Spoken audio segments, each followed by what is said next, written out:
পেট্রাপোল বন্দর কর্তৃপক্ষ উচ্চ পচনশীল পণ্য রফতানির ক্ষেত্রে সিরিয়ালের নামে ঘণ্টার পর ঘণ্টা ট্রাক আটকে রাখায় বেনাপোল বন্দর দিয়ে পচনশীল পণ্য আমদানি প্রায় বন্ধ হয়ে গেছে।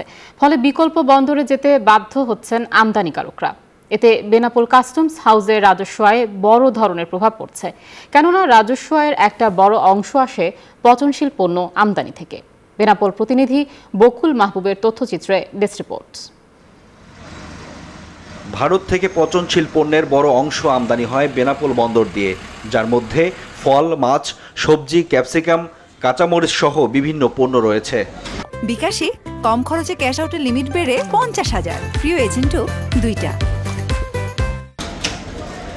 দেশটি থেকে আমদানিকৃত সাধারণ পণ্যের প্রতি 20 ট্রাক পরপর পচনশীল পণ্যের 4টি করে ট্রাক ছাড় দেয়া হবে। রপ্তানি ক্ষেত্রে সম্প্রতি এমন নতুন নিয়ম চালু করেছে ভারতের পেট্রাপোল বন্দর কর্তৃপক্ষ। ফলে যথাসময়ে ছাড় না পাওয়ায় নষ্ট হয়ে যাচ্ছে ভারত থেকে আসা অনেক পচনশীল পণ্য।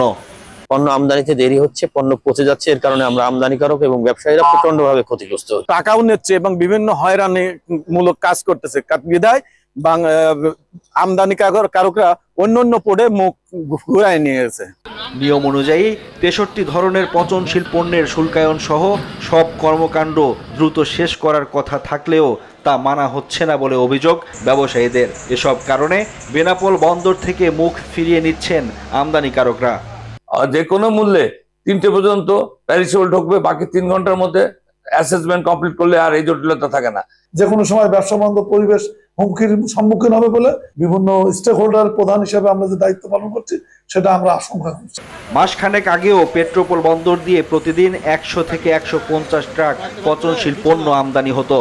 এখন আমদানির সংখ্যা দাঁড়িয়েছে 5 থেকে 10 ট্রাকে, যা থেকে প্রতিদিন রাজস্ব আয় হতো 18 থেকে 20 কোটি টাকা। এখন তা অনেকটাই কমে এসেছে।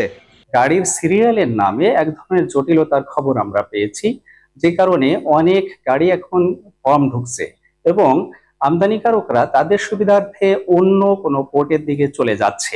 পচনশীল পণ্য সমূহ দিনব্যাপী যাতে সারাদিন ব্যাপী আমাদের বেনাপোল বন্দরে পাঠানো হয় সে বিষয়ে পেট্রাপোল পোর্ট ম্যানেজার মহোদয়কে অনুরোধ করেছি। পেট্রাপোল বন্দর কর্তৃপক্ষের সাথে আলোচনার মাধ্যমে এ সমস্যা সমাধানের দাবি জানিয়েছেন আমদানিকারকরা।